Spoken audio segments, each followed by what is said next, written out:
আমি ফরিদ আহমেদ রয়েল মাঝি, প্রোপাইটর তাসিন তান কনস্ট্রাকশন। আজ আমি আপনাদের সামনে এমন একটি বিষয় তুলে ধরতে উপস্থিত হয়েছি যা শুধু আমার ব্যবসায়িক স্বার্থের সঙ্গে সংশ্লিষ্ট নয়, বরং একটি সরকারি প্রকল্প এবং নদী ব্যবস্থাপনার সঙ্গেও জড়িত।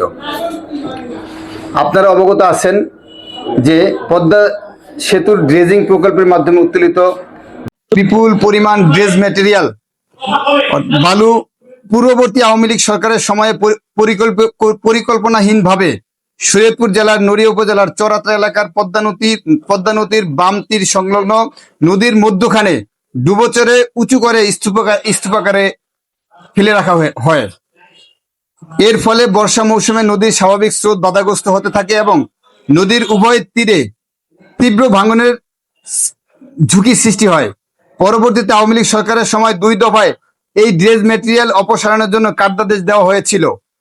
প্রথম আওয়ামী লীগ সরকারের সময় 2 দফায় এই ড্রেজ ম্যাটেরিয়াল অপসারণ জন্য কার্যাদেশ দেওয়া হয়েছিল। প্রথম দফায় 18 মার্চ 2021 তারিখে 1,50,00,000 ঘনফুট এবং দ্বিতীয় দফায় 29 এপ্রিল 2023 তারিখে 20 লাখ ঘনফুট বালু অপসারণের কার্যাদেশ প্রদান করা হয়। অর্থাৎ 2 দফায় মোট 1,70,00,000 ঘনফুট ড্রেজ ম্যাটেরিয়াল অপসারণের কার্যাদেশ দেওয়া হয়েছিল। কিন্তু সেই সময় এই অপসারণ কার্যক্রমকে কেউ অবৈধ বলেননি কিংবা এ নিয়ে কোনো ধরনের প্রশ্ন তোলেননি। পূর্বের ধারাবাহিকতায় অন্তর্বর্তীকালীন সরকার নদীর প্রবাহ বাধাগ্রস্ত হওয়ায় বিষয়টি গুরুত্ব সহকারে বিবেচনা করে পুনরায় অবশিষ্ট ড্রেজ ম্যাটেরিয়াল অপসারণের জন্য দরপত্র আহ্বান করে। আমি উক্ত দরপত্রে অংশগ্রহণ করে সর্বোচ্চ দরদাতা হিসেবে 6 এপ্রিল 2025 তারিখে 10 কোটি ঘনফুট ড্রেজ ম্যাটেরিয়াল অপসারণের কার্যাদেশ লাভ করি এবং সরকারি নিয়ম কানুন অনুসরণ করে অপসারণ কার্যক্রম শুরু করি।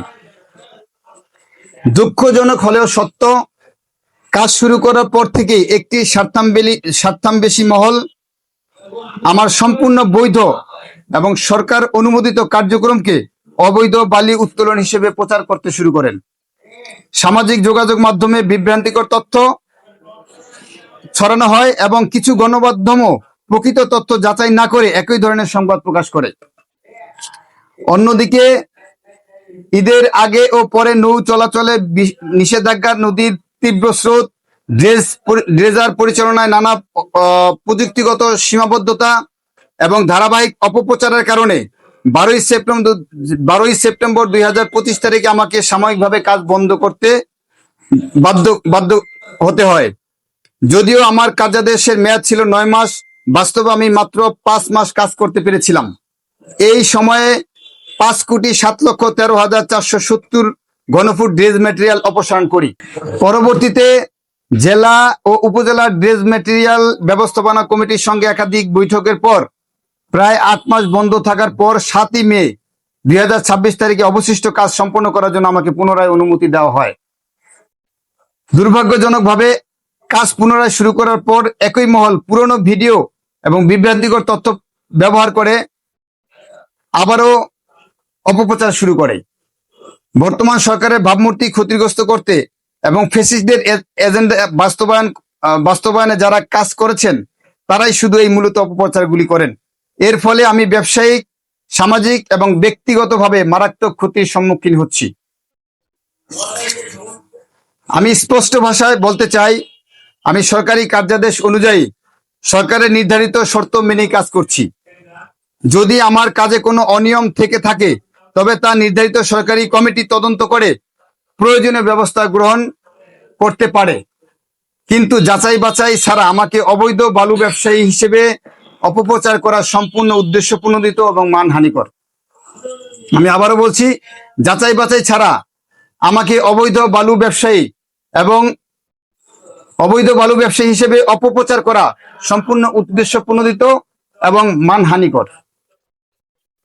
আমি 2 জুলাই পর্যন্ত সর্বমোট 5,80,48,470 ঘনফুট ড্রেজ ম্যাটেরিয়াল অপসারণ করতে পেরেছি এবং 4,19,51,000 প্রায় 4,19,51,530 ঘনফুট বালি অপসারণ এখনো বাকি আছে।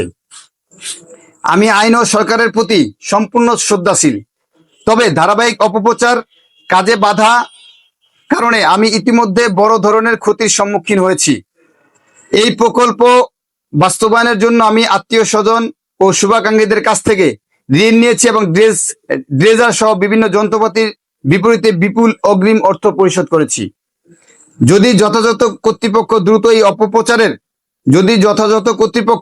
এই অপপ্রচারের প্রতিকার এবং আমার বৈধ কার্যক্রম নির্বিঘ্নে পরিচালনার পরিবেশ নিশ্চিত না করেন, তাহলে আমি আগামীকাল থেকে অপসারণ কার্যক্রম বন্ধ করে দিব।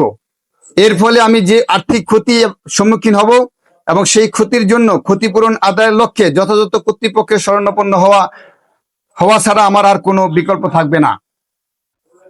এছাড়া সামাজিক যোগাযোগ মাধ্যম সহ বিভিন্ন মাধ্যমে যারা আমার বিরুদ্ধে মিথ্যা, বিভ্রান্তিকর এবং মানহানিকর তথ্য প্রচার করেছেন তাদের বিরুদ্ধে আমি আইনগত ব্যবস্থা গ্রহণ করতে বাধ্য হব। আমি সম্মানিত সাংবাদিক ভাই ও বোনদের পুনরায় অবগত করছি যে আমি এবং আমার প্রতিষ্ঠান অতীতেও বেআইনি কোনো কাজ করেনি, কখনো করেছি না এবং ভবিষ্যতেও করবো না ইনশাআল্লাহ।